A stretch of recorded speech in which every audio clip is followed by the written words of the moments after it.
Hello प्यारे बच्चों, कैसे हैं आप सभी। उम्मीद करता हूँ सभी स्वस्थ होंगे, ठीक होंगे, पढ़ाई भी सुचारू रूप से चल रही हो। प्यारे बच्चों, आज हम इस सेशन में शमशेर बहादुर सिंह जी द्वारा रचित जो उषा कविता है उससे संबंधित मल्टीपल चॉइस क्वेश्चन अर्थात एमसीक्यू हल करने जा रहे हैं।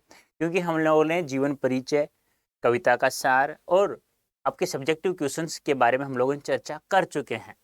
जिन बच्चों ने अभी तक जिन उन सेशनों को नहीं देखा है तो प्लीज निवेदन है आपसे उनको देखें, तो आप लोग यहाँ से प्रत्येक क्वेश्चंस को हल कर पाएंगे। तो प्यारे बच्चों चलते हैं, देर न करते हुए। तो पहला क्वेश्चन आपके सामने है, शमशेर बहादुर सिंह जी का जन्म कब हुआ। देखो, एक बात तो ध्यान रखना है कि जीवन परिचय से वैसे तो कोई क्वेश्चन पूछा नहीं जाता, बाई चांस पूछ लिया जाए फिर क्या करोगे। तो हमें कोई भी क्वेश्चंस को छोड़ना बिल्कुल भी नहीं है, ठीक है। हाँ, तो बताइए जल्दी से क्या होगा राइट आंसर। 13 जनवरी 1811 होगा, 13 फरवरी होगा। तो बच्चों मैं बता देता हूँ आप लोगों को, 13 जनवरी 1911 में देहरादून अर्थात यूपी, जो वर्तमान में देहरादून कहाँ है, उत्तराखंड में है, तो वहाँ इनका जन्म होता है प्यारे बच्चों। नेक्स्ट है, उर्दू हिंदी कोश का संपादन किस कवि ने किया। देखो प्यारे बच्चों, यहाँ तो हम लोगों को पता है कि उषा कविता पढ़ रहे हैं, उषा कविता के लेखक कौन है, शमशेर बहादुर सिंह जी हैं। तो हमें यह तो पता चल गया कि यहाँ तो आंसर क्या होगा।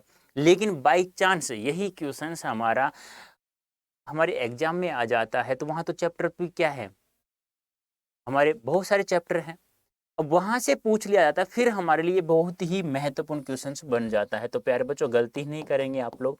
तो क्या है, शमशेर बहादुर सिंह जी। ऐसा कौन सा कवि है जो स्वयं को उर्दू हिंदी का दोआब मानता है, यानी कि इन दोनों को जोड़ने वाला लेखक कौन है, तो वो बताना है आप लोगों को। तो क्या होगा प्यारे बच्चों, राइट आंसर होगा हमारा शमशेर बहादुर सिंह जी, ठीक है। नेक्स्ट है, उषा कवितम शंख को किसका प्रतीक बताएगा। और शंख कहाँ उत्पन्न होता है, अभी नदी समुद्र में उत्पन्न होता है, जल में उत्पन्न होता है। तो यहाँ किसका प्रतीक बताया गया, यहाँ पवित्रता का प्रतीक बताया गया है। ध्यान रख, देखो प्यारे बच्चों, यदि आप लोगों ने टोटल सेशंस नहीं देखे हैं तो प्लेलिस्ट बन चुकी है, प्लेलिस्ट में जाके प्रत्येक सेशन को आप देखिएगा, तब तक, वरना आप लोग ये इन क्वेश्चन का आंसर नहीं दे पाएंगे।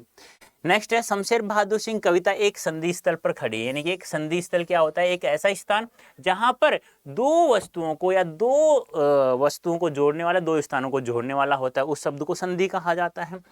यह संधि एक और साहित्य चित्रकला और संगीत की है, तो दूसरी ओर किसकी ओर है, मैंने बताया था, एक और साहित्य संगीत चित्रकला की ओर है, दूसरी ओर किसकी ओर है, मूर्तता और अमूर्तता की ओर है। ये आपको ध्यान में रखना है, ठीक है प्यारे बच्चों। तो क्या हो जाएगा, A option is right answer, मूर्तता और अमूर्तता की ओर, ठीक है। चलें आगे चलें, चलो बताइए। देखो, कमेंट बॉक्स में आंसर आपको जरूर देना है, ऐसा मत कहना कि सर थोड़ा फास्ट चढ़े। फास्ट इसलिए चल रहा हूँ, कम से कम आप भी देखते ही आंसर बता दो, हाँ इसका आंसर ये है। जरूरी नहीं है कमेंट बॉक्स में ही आंसर आए आप लोगों का, ठीक है। हमारा उद्देश्य है कि हमें 100% नंबर प्राप्त हो अब की बार हिंदी में। 100 में से 99 तो हम लोगों ने प्राप्त कर लिया, बस 1 नंबर की मेहनत कर रहे हैं अब की बार। तो किस शब्दावली किस शैली का प्रयोग किया गया, देशज एवं तत्सम। तत्सम पता ही है, संस्कृत भाषा के शब्द। देशज क्या है, देसी भाषा के, जिन्हें हम अपनी सुविधा के अनुसार निर्माण कर लेते हैं। जैसे कालू राम जी है, किसी का नाम तो हम काल्या कालो बोलते हैं इस प्रकार से। शमशेर बहादुर सिंह जी के विचारों के स्तर पर कैसे कवि हैं, विचारों के स्तर पर हैं प्रगतिशील कवि, और शिल्प के स्तर पर बताना है कैसे हैं, तो कैसे कवि बेटा, प्रयोगधर्मी कवि हैं। कैसे हैं, प्रयोगधर्मी, याद रखना है। प्रगतिशील कवि विचारों के स्तर पर हैं और शिल्प स्तर के कैसे हैं, प्रयोगधर्मी कवि माने जाते हैं। नेक्स्ट है, बीती बिहारी जागरी किस कवि की कविता। देखो ये आपका कहाँ से है, जैसे उषा कविता हमारे पुस्तक में से, बुक में से जैसे समाप्त होती है ना, जो हमारे कविता के साथ क्वेश्चन है, उसके बाद में कविता का अंश दिया हुआ है बीती बिहारी का, बीती बिहारी जागरी का, जो किसका है बेटा, जयशंकर प्रसाद जी का है।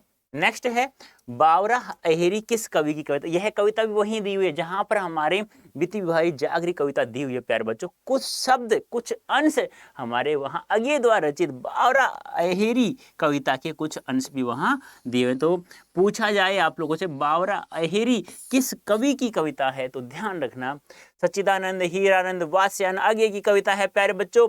नेक्स्ट है, शमशेर बहादुर सिंह की पहचान हिंदी साहित्य में किस रूप में हुई, संचित, संयम, बिंबधर्मी तो बिंबधर्मी के रूप में बताया गया ना। नए उपकरण बना दिए गए हैं भाई नई नई कविताओं में, जो ये प्रयोगवादी या प्रयोगधर्मी कवि कहलाते हैं। तो उनमें कैसे कवि बिंबों के रूप में, बिंब को अंग्रेजी में इमेज कहा जाता है और इमेज को हिंदी में चित्र कहा जाता है। यानी कि इन्होंने कविता में ऐसे ऐसे शब्दों का प्रयोग किया है प्यारे बच्चों, कि जिस शब्द को हम सुने ना तो हमारे दिमाग में चित्र बन जाता है। तो चित्र बन जाता है तो प्यारे बच्चों तो उसे बिंबधर्मी कवि कहा जाता है। शमशेर बहादुर सिंह जी ने ऊषा कविता प्रकृति का वर्णन किया है। किस रूप में किया है?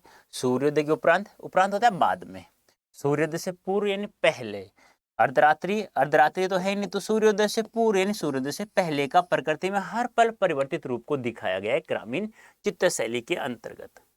किस प्रकार की कविता में शिल्प संबंधी बहुत से प्रयोग लेकर आई है, जैसे नए बिंब, नए प्रतीक, नए उपमान कविता के उपकरण बने। कौन सी कविता में? तो ध्यान रखना प्रयोगवादी कविता में ये उपकरण बने हैं, यानी कि ये नए नए शब्दों का प्रयोग किया है। यानी उपकरण क्या होता है? ऐसे विचार हमारे सामने आ गए, ऐसी चीजें, ऐसी वस्तुएं हमारे सामने आ गई जो हम कोई नई चीज बना सकते हैं। तो नई कविता बनाने के लिए ये हमारे पास साधन उपलब्ध हो गए, इसमें प्रयोगवादी कविता के अंतर्गत। शमशेर बहादुर सिंह जी का जन्म कहाँ हुआ? तो मैंने अभी अभी बताया था, देहरादून में हुआ, 13 जनवरी। याद रखना प्यारे बच्चों, 13 जनवरी 1911 ईस्वी में देहरादून में। देहरादून पहले किस राज्य में पड़ता था? यूपी में, लेकिन बेटा वर्तमान में कहाँ पड़ता है प्यारे बच्चों? उत्तराखंड में, यूके में पड़ता है। ये ध्यान आपको रखना है। निधन कहाँ हुआ और कब हुआ? तो ध्यान रखना 1993 नई दिल्ली में इनका निधन हो जाता है। किसके प्रभाव से शमशेर बहादुर सिंह जी ने अपनी कविता में संज्ञा विशेषणों से अधिक बल सर्वनामों, क्रियाओं और अव्ययों और मुहावरों को देने? किसके प्रभाव से?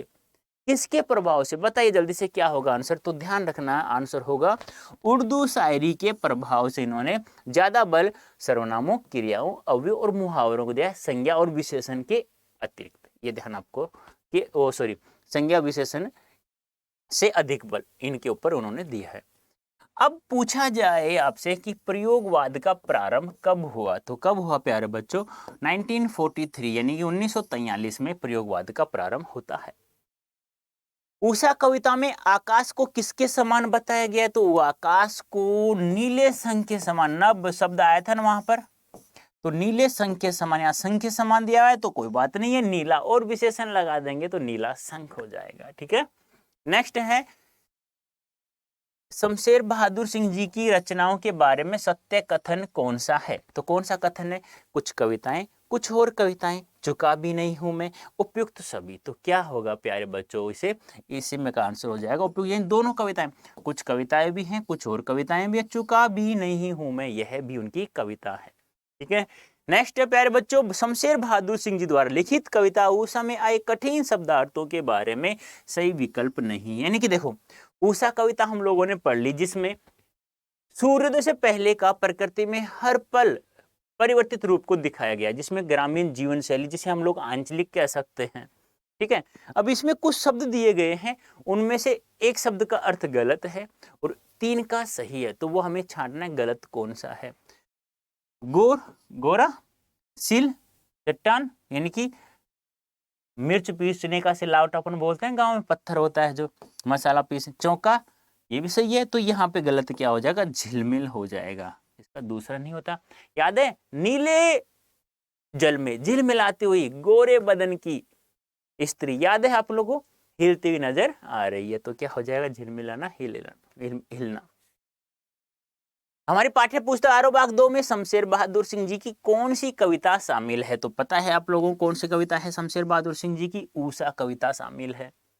नेक्स्ट है, उषा कविता में आए लिपा हुआ चौका से तात्पर्य क्या है? ये लिपा हुआ चौका से क्या तात्पर्य है? सुंदरता की अभिव्यक्ति, ताजगी की अभिव्यक्ति, नमी की अभिव्यक्ति या कुरूपता की अभिव्यक्ति। तो जब एक महिला अपने आंगन को लीप देगी तो थोड़ा ताजा ताजा दिखाई देगा, थोड़ा अच्छा अच्छा हमें लगेगा, तो क्या हो जाएगा? ताजगी की अभिव्यक्ति हो जाएगा। ठीक है, निम्नलिखित में से किस कवि के विचारों पर मार्क्सवादी और प्रयोगवादी प्रभाव दिखाई देता है? इन किस कवि के विचारों पर मार्क्सवादी और प्रयोगवादी प्रभाव का प्रभाव दिखाई देता है। तो कौन है, किसके बारे में पढ़ रहे हैं हम लोग, उषा कविता के बारे में। उषा कविता किनके द्वारा रचित है, शमशेर बहादुर सिंह जी द्वारा रचित है। तो हमारा आंसर भी क्या होगा प्यारे बच्चों, शमशेर बहादुर सिंह जी ही होगा। ठीक है, नेक्स्ट है, उषा कविता में कलात्मक रूप में किसका सर्वाधिक प्रयोग हुआ है। कलात्मक रूप से सर्वाधिक प्रयोग किसका हुआ है, बिंबों का हुआ है। अभी अभी बताया था कि प्रयोगवादी कविता में बिंब, नए नए प्रतीक, नए नए उपकरण हमारे सामने उपलब्ध हो चुके हैं, जो वर्तमान समय में क्या हो रहे हैं प्यारे बच्चों, ये हमारे सामने उपस्थित हो रहे हैं। ठीक है, नेक्स्ट है, किसी की घोर झिलमिल देह का उपमान किससे संबंधित है। किसी की घोर झिलमिल देह, इन घोर झिलमिल देह क्या होता है प्यारे बच्चों, आप लोगों को पता होगा क्या होगा। कोई भी गोरे रंग की स्त्री थी, उसका शरीर हिलता हुआ नजर हमें आ रहा था, तो वही है। तो शहरी परिवेश, ग्रामीण, जंगली, विदेशी, तो क्या हो जाएगा, ग्रामीण परिवेश का हो जाएगा। तो कैसा लगा आप लोगों को, अच्छा लग रहा है ना। तो प्यारे बच्चों, प्रत्येक सेशन को आपको देखना है, नहीं देखोगे तो आपको नुकसान उठाना पड़ेगा। नुकसान हिंदी वाले सर को बिल्कुल भी पसंद नहीं है, तुम्हें पता है ना। तो अब की बार हमें 100 में से 100 नंबर लेना है, इस असंभव को हमें संभव करना है प्यारे बच्चों। ठीक है, तो करके दिखाना है।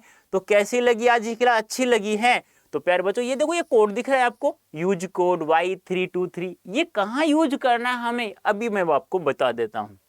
देखो, आपको इंग्लिश नहीं बोलनी आती, मुझे नहीं आती। काफी बोलते हैं hello sir, how are you, मैं कहता हूँ हाँ मैं तो ठीक हूँ, लेकिन वो कहते हैं अरे सर अंग्रेजी में बोलिए ना, आई एम फाइन। इस प्रकार से आई एम फाइन, मतलब बोलने का एक तरीका भी होता है। ठीक है, जैसे कि एक बार वो कहते हैं ना कि अमेरिका राष्ट्रपति थे ना बराक ओबामा, वो कैसे अनाउंस करते थे, हमारे पीएम नरेंद्र मोदी जी कैसे कहते थे, वेलकम टू इंडिया आज प्राइम मिनिस्टर, बोलते ना इस प्रकार से। मतलब एक तरीका होता है, तो सीखना है प्यारे बच्चों, आप लोग सीखना है। तो आपको कोड यूज करना है Y323, और ये कोड यूज करेंगे ना। अच्छा लगा, चलो एक बार और, कैसे बोलते हैं, वेलकम टू इंडिया आज प्राइम मिनिस्टर नरेंद्र मोदी जी, फिर क्लैपिंग करते हैं ना। तो वैसे आप लोगों को सीखना है, तो Y323 कोड यूज करना है, और हमारे इंग्लिश स्पोकन के पेड बैच में आप लोगों को ज्वाइन करना है। अब आप लोगों को देखो, PYQ चाहिए नहीं चाहिए, यस चाहिए सर। PDF चाहिए नहीं चाहिए, यस चाहिए सर। आपको सैंपल पेपर चाहिए नहीं चाहिए, चाहिए सर। तो आप लोग डाउनलोड करें ना, तो Ada24 है प्यारे बच्चों। ठीक है, तो ये क्लास आपको अच्छी लगी है, तो मजा है, अच्छा है, ईमानदारी से पढ़ाई करना है। ओके प्यारे बच्चों, धन्यवाद, थैंक यू सो मच।